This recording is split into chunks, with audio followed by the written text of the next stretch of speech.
Et après, si vous mangez comme d'habitude, mais que vous rajoutez un fruit à la fin de votre repas, c'est peut-être qu'il y a une charge digestive un petit peu trop élevée.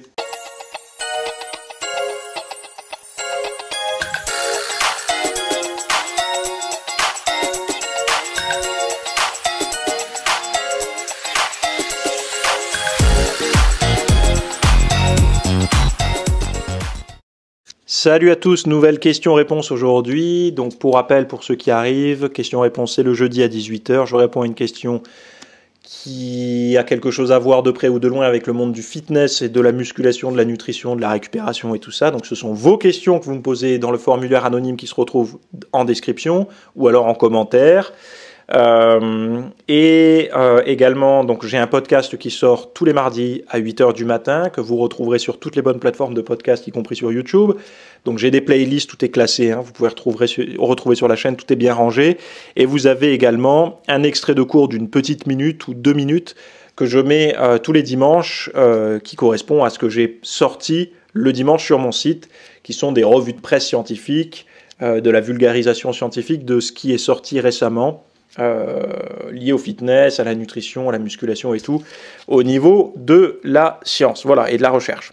Donc la question du jour. Bonsoir, j'entends souvent qu'il faut manger des fruits en dehors des repas, sinon ça fermente dans l'estomac. Qu'en penses-tu?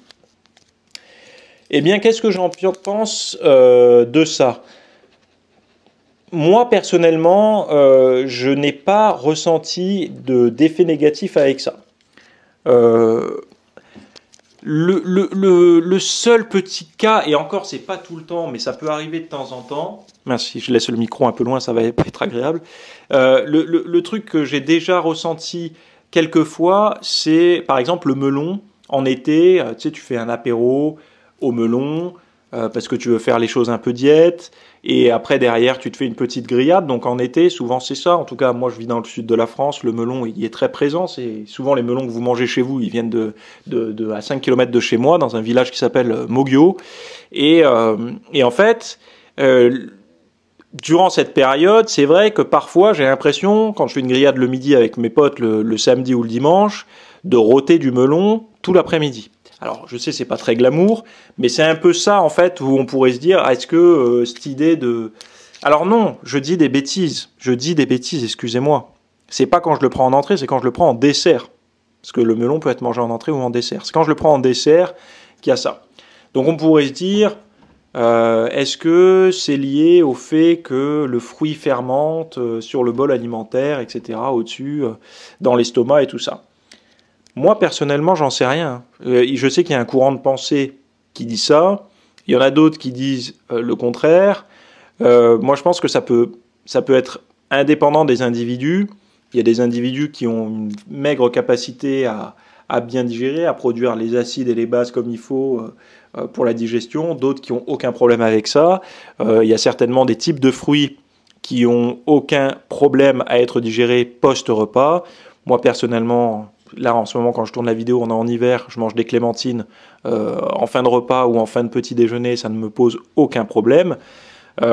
Mais par contre, il se peut que chez des individus complètement épuisés, complètement dévitalisés, parce que, je sais pas, ils ont fait des régimes trop extrêmes, ils sont en burn-out, j'en sais rien, ils sont complètement épuisés sur les rotules, eh bien peut-être que ça leur demande un effort supplémentaire, ça fermente, ils se sentent pas bien, ils ont des relents, etc.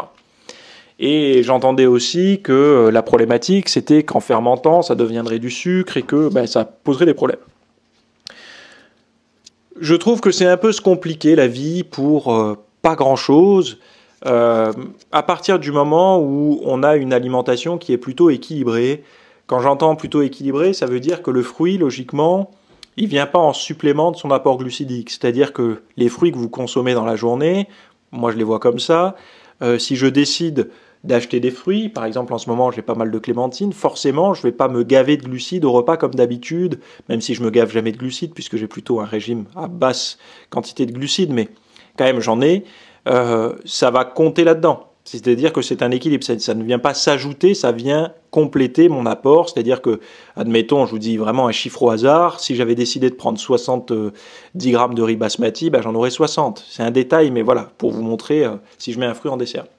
Donc, ça vient compenser. Après, si vous mangez comme d'habitude, mais que vous rajoutez un fruit à la fin de votre repas, c'est peut-être qu'il y a une charge digestive un petit peu trop élevée. Autre chose aussi, on est dans un système actuellement où on fait de moins en moins de repas. C'est-à-dire que beaucoup de personnes vont sauter le petit déjeuner, vont commencer à manger vers midi et vont manger le soir. Et certains même font un seul repas par jour, ce qu'ils appellent le OMAD, One Meal a Day. Vous pensez que votre capacité digestive est largement augmentée par 24 heures de jeûne ou 16 heures de jeûne. Ce qui est vrai, puisqu'on l'a tous remarqué, que quand on mange mal, par exemple, si vous faites un fast-food ou une pizza entre amis ou j'en sais rien, un week-end, si vous vous abstenez de manger pas mal de temps avant cet événement, donc quelques heures, ou voire même si vous vous attaquez, que vous rompez le jeûne au moment de ce repas-là, vous vous rendez compte que vous le tolérez mieux que si vous avez déjà 2 ou 3 repas dans le cornet. Néanmoins, c'est pas toujours vrai, et il y a des gens qui ne modifient pas leur capacité à digérer les aliments, en tout cas qui n'ont pas une meilleure capacité à digérer les aliments quand ils se surchargent. Et d'autres qui ont tendance en fait à que surcharger, c'est-à-dire à sauter des repas pour pouvoir faire des gros repas à chaque fois, et ça a tendance peut-être à abîmer, à épuiser. Et c'est vrai que dans un cas de figure comme ça, si la personne se retrouve à manger 2000 calories sur le repas, plus des fruits et tout, et qu'elle ballonne derrière, elle va se dire « Oh, bah c'est des fruits parce que j'ai mis des fruits en dessert ». Peut-être pas en fait, c'est peut-être parce que tu as 2000 calories. Et que ça fait peut-être un peu beaucoup pour un repas. Donc au lieu d'incriminer les fruits directement, essaye de regarder la charge, la densité énergétique de ton repas, et essaye de faire une option où tu as moins de calories. C'est-à-dire au lieu d'avoir 1000, essaye d'en avoir 700 ou 600 calories sur ton repas. Et regarde si derrière, tu as ces mêmes désagréments.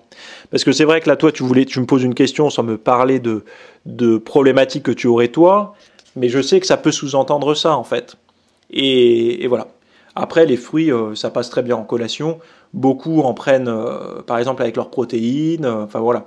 Donc ça, c'est vraiment... Il n'y a que toi qui peux le savoir si ça pose des problèmes au niveau ressenti.